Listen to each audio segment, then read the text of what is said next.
जो अराजक तरीके से पढ़ते हैं कि जब नींद खुल गई पढ़ना शुरू कर दिया, जब नींद आ गई सो गए, उससे बात नहीं बनेगी। एक प्रॉपर शेड्यूल बहुत जरूरी है। वो शेड्यूल कैसा भी हो, आप सुबह 4 बजे उठने वाला शेड्यूल बनाएं या 4 बजे सोने वाला बनाएं, इससे दिक्कत नहीं। लेकिन जो भी शेड्यूल हो वो एक तय हो, निर्धारित हो, जिस पर आप चलते हो। शेड्यूल ऐसा बनाइए कि पढ़ाई का उसमें कम से कम 6-7 घंटे केवल पढ़ाई करते हैं, कोई नौकरी वगैरह नहीं करते हैं, तो कोशिश करनी चाहिए कि लगभग 10 से 12 घंटे पढ़ाई आपकी हो। अगर आप 12 घंटे रोज पढ़ते हैं तो भी महीने की एवरेज आपकी 9.5-10 घंटे आएगी, क्योंकि महीने में 3-4-5 दिन ऐसे निकलेंगे जब आप नहीं पढ़ पाएंगे। कभी स्ट्रेस हो गया, कभी परिवार का कोई काम आ गया, कभी अपना कोई काम आ गया, जाना पड़ गया, कहीं कुछ ना कुछ होता ही रहेगा। तो 12 घंटे रोज पढ़ने वाले एवरेज 10 घंटे पढ़ पाते हैं, महीने भर की एवरेज निकालेंगे तो 10 घंटे की पढ़ाई तो एवरेज होनी ही चाहिए यदि आप केवल पढ़ाई कर रहे हैं। अब इस 10 घंटे को डिवाइड कैसे करना है, क्योंकि संकट ये भी तो है ना कि जो आज पढ़ा कल भूल जाएंगे, कल तो याद रहेगा नहीं वो सारा।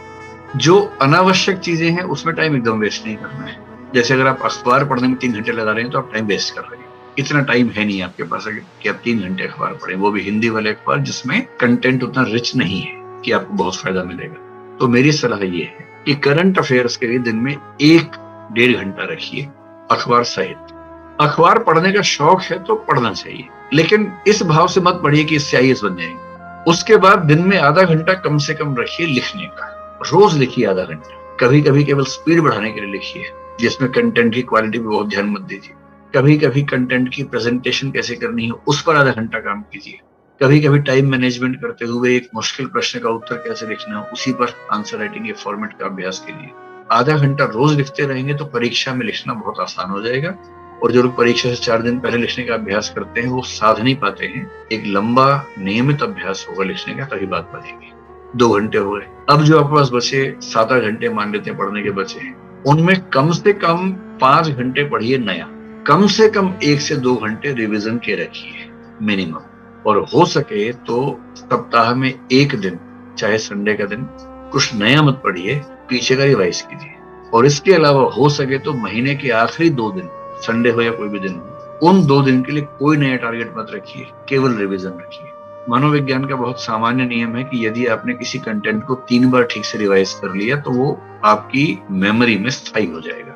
जैसे आपने 3 तारीख को कुछ पढ़ा तो 3 तारीख को जो पढ़ा है उसकी एक रिवीजन 3 या 4 तारीख को ही हो जानी चाहिए। उसकी अगली रिवीजन उस सप्ताह के अंत में हो जानी चाहिए, संडे के दिन कर लीजिए तो वो आपकी एक वीकली रिवीजन हो गई। उसकी तीसरी रिवीजन महीने के आखिरी दिन में हो जानी चाहिए। जहां आपने किसी कंटेंट को उस दिन, उस सप्ताह के अंत में और महीने के अंत में 3 बार रिवाइज कर लिया ठीक से, तो फिर वो आपकी स्मृति में लगभग स्थायी हो जाता है।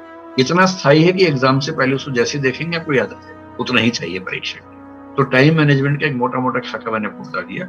एक तो शेड्यूल बनाइए एनुअल, मंथली, डेली, कि पूरे साल का टारगेट ये है। साल के टारगेट को महीने में बांट के देखेंगे तो जनवरी में ये, फरवरी में ये, मार्च में। फिर महीने का टारगेट ध्यान में रखते हुए डेली टारगेट बना लीजिए कि आज मुझे इतना पढ़ लेना है। मैंने आपसे पहले ही कहा कि शेड्यूल मानवीय बनाइएगा, बहुत मुश्किल मत बनाइए, वरना क्या होगा 2 दिन आप शेड्यूल पे चलेंगे फिर हाफ के बैठ जाएंगे, उसका फायदा नहीं है।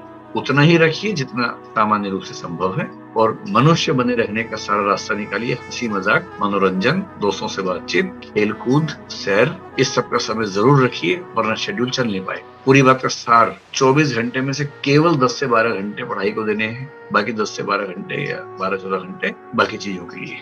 जो 12 घंटे पढ़ाई के लिए हैं या 10 घंटे पढ़ाई के लिए हैं, उनमें से 1.5 घंटा करंट अफेयर्स अखबार सहित, आधा घंटा कम से कम लिखने का अभ्यास प्रतिदिन, ये 2 घंटे हो गए। 2 घंटे कम से कम रिवीजन के रोज, सप्ताह में 1 पूरा दिन और महीने के अंत में 2 पूरे दिन अलग से, यानी कि महीने में 6 दिन रिवीजन के रख लीजिए। बाकी 24 दिनों में रोज 5 से 6 या 7 घंटे नया पढ़िए।